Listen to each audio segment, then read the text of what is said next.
اتق الله حيثما كنت وأتبع السيئة الحسنة تمحها وخالق الناس بخلق حسن أو كما قال صلى الله عليه وسلم. سرکار دو عالم جناب محمد رسول اللہ صلی اللہ تعالی علیہ وسلم کی خدمت طیبہ میں ایک صحابی حاضر ہوئے اور عرض کیا کہ یا رسول اللہ کوئی مختصر سی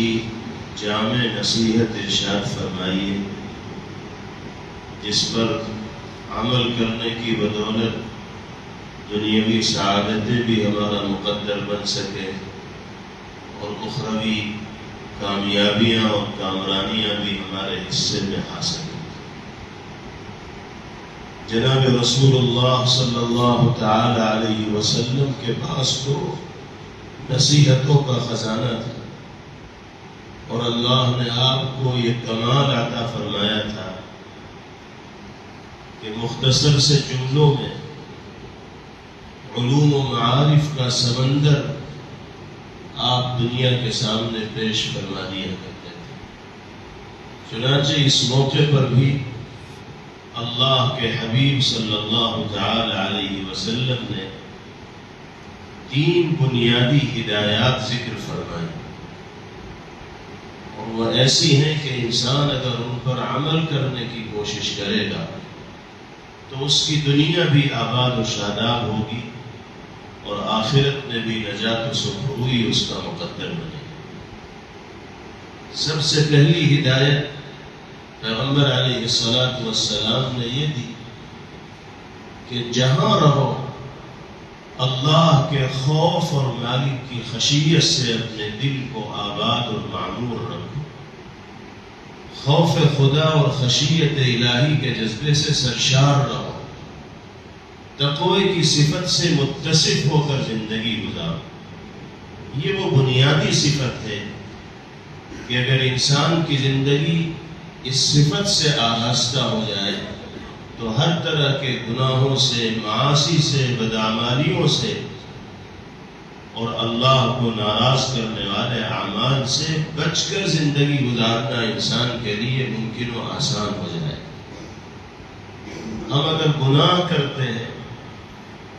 شرعی احکامات کے خلاف ورزی کرتے ہیں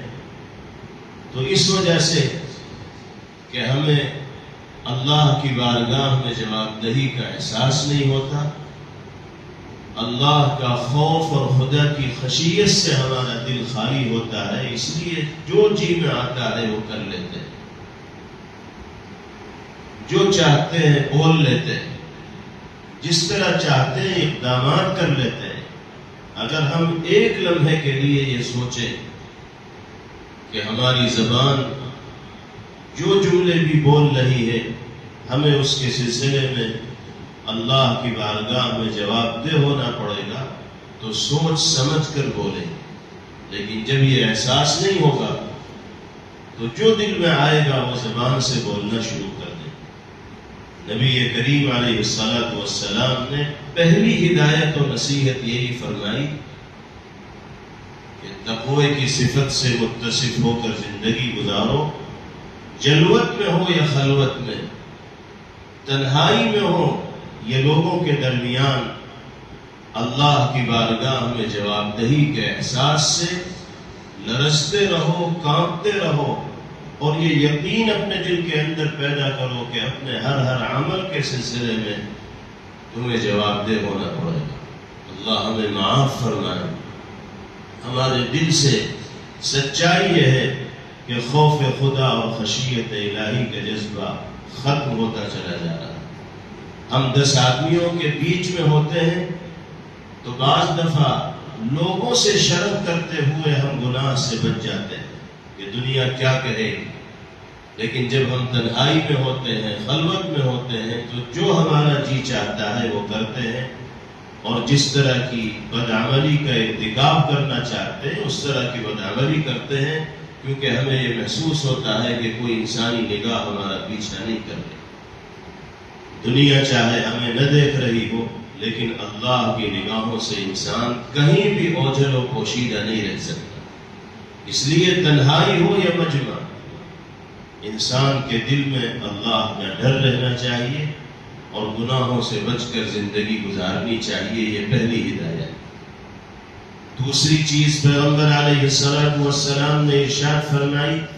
اتبع السیئۃ الحسنۃ تمحوها۔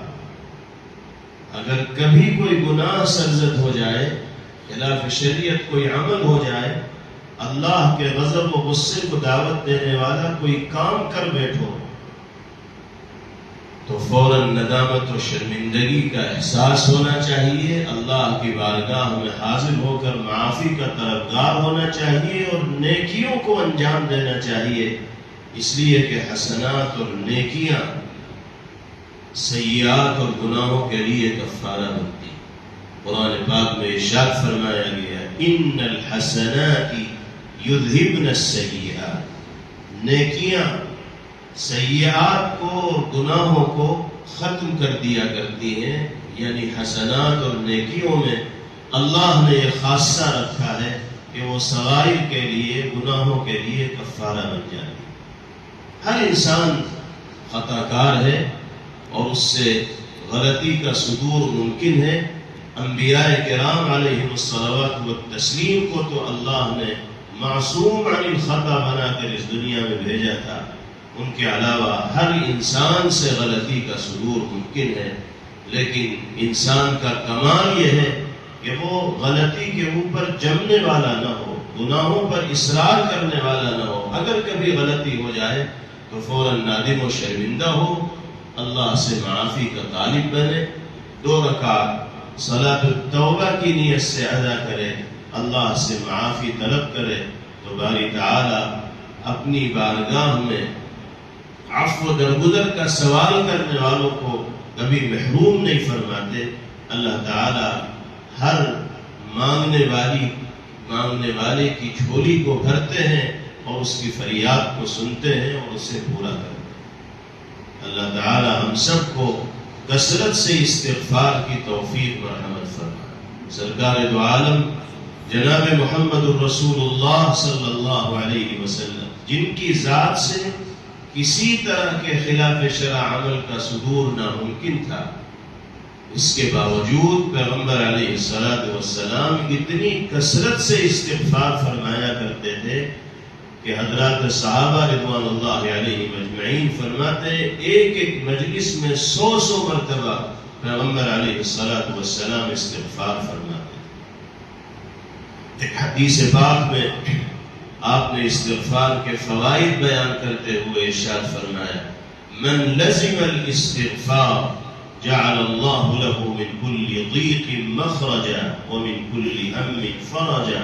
ورزقه من حيث لا يحتسب۔ جو آدمی اللہ سے معافی مانگنے کا عادی ہوگا، استغفار کرنے کا عادی ہوگا، اللہ 3 طرح کے انعامات سے اسے نوازے۔ نمبر 1، جعل اللہ له من كل ضيق مخرجا، ہر تنگی سے نکلنے کا راستہ اللہ اس کو دکھائیں گے۔ معاشی تنگی سے بھی باری تعالیٰ اس کو نجات عطا فرمائیں گے، دیگر طرح کی پریشانیوں سے بھی اللہ تعالیٰ اس کو آزادی مرحمت فرمائیں گے۔ وَمِن كُلِّ هَمٍّ فَرَجًا، دوسرا انعام یہ ہے کہ ہر فکر سے اللہ اس کو آزاد فرما دیں گے، ٹینشن فری زندگی گزارنا اس کے لیے آسان ہو جائے۔ اور تیسرا انعام، وَرَزَقَهُ مِنْ حَيْثُ لَا يَحْتَسِبُ، ایسے راستوں سے اللہ تعالیٰ اس کے لیے روزی کا بندوبست فرمائیں گے، آمدنی کا نظم فرمائیں گے کہ جو راستے اس کے رہن و گمان میں بھی نہ ہوں، اور بے حساب روزی اللہ رب العزت والجلال اس کو مرحمت فرمائیں گے۔ یہ وہ فوائد ہیں استغفار کے جو سرکار دو عالم جناب محمد الرسول اللہ صلی اللہ علیہ وسلم نے ارشاد فرمایا۔ اور آخری ہدایت آپ نے دی، وَخَالِقِ النَّاسَ بِخُلُقٍ حَسَنٍ، اگر دنیاوی کامیابی اور اخروی سعادت چاہتے ہو تو لوگوں کے ساتھ بہترین اخلاق کا مظاہرہ کرنے والے بنو، اچھا سلوک پیش کرنے والے بنو، اپنے رویے اور برتاؤ کو درست کرو، والدین کے ساتھ حسن سلوک کرنے والے بنو، رشتہ داروں کے حقوق کی ادائیگی کا اہتمام کرنے والے بنو، بیوی کو خوش رکھو، بچوں کے حقوق کی ادائیگی کی فکر کرو، اپنے پڑوسیوں کے ساتھ خیر خواہی کا معاملہ کرو، اور تمام انسانوں کے سلسلے میں اپنے دل میں ہمدردی کے جذبات پیدا کرنے والے بنو۔ بہترین اخلاق یہ مسلمان کی شان ہے، شناخت ہے، پہچان ہے۔ جناب رسول اللہ صلی اللہ تعالی علیہ وسلم نے انسانوں کے دلوں پر جو حکومت فرمائی ہے وہ اخلاق کی بلندی اور کردار کے امتیاز کی بنا پر فرمائی۔ آپ نے لوگوں کے ساتھ وہ سلوک فرمایا، ایسے رویے اور برتاؤ کا مظاہرہ کیا کہ آپ کی جان کا دشمن بن کے آنے والا شخص بھی آپ کی محبت کا اسیر اور گرویدہ ہو کر پھر آپ کے پاس سے واپس ہو۔ نبی کریم علیہ السلام نے ارشاد فرمایا کہ جب اللہ کی بارگاہ میں انسانوں کے اعمال کا وزن کیا جائے گا تو حسن خلق سے زیادہ وزنی کوئی عمل نہیں۔ اللہ تعالی ہم سب کو اس صفت کا حامل بنائے اور سب کے ساتھ بہترین اخلاق و کردار کا مظاہرہ کرنا اللہ رب العزت والجلال ہم سب کے لیے سہل و آسان فرمائے۔ یہ تین وہ اہم اور بنیادی نصائح ہیں جناب رسول اللہ صلی اللہ علیہ وسلم کی، جن پر عمل انسانوں کے لیے دنیا میں بھی عزت و شرف کے حصول کا ذریعہ ہے اور آخرت میں بھی سرخروئی اور نجات تک پہنچنے کا باعث ہے۔ اللہ تعالی ہم سب کو اپنے حبیب پاک صلی اللہ علیہ وسلم سے سچی عقیدت و محبت کا رشتہ قائم کرنے کی توفیق نصیب فرمائے اور آپ کی ہدایات پر عمل باری تعالی ہم سب کے لیے سہل و آسان فرمائے۔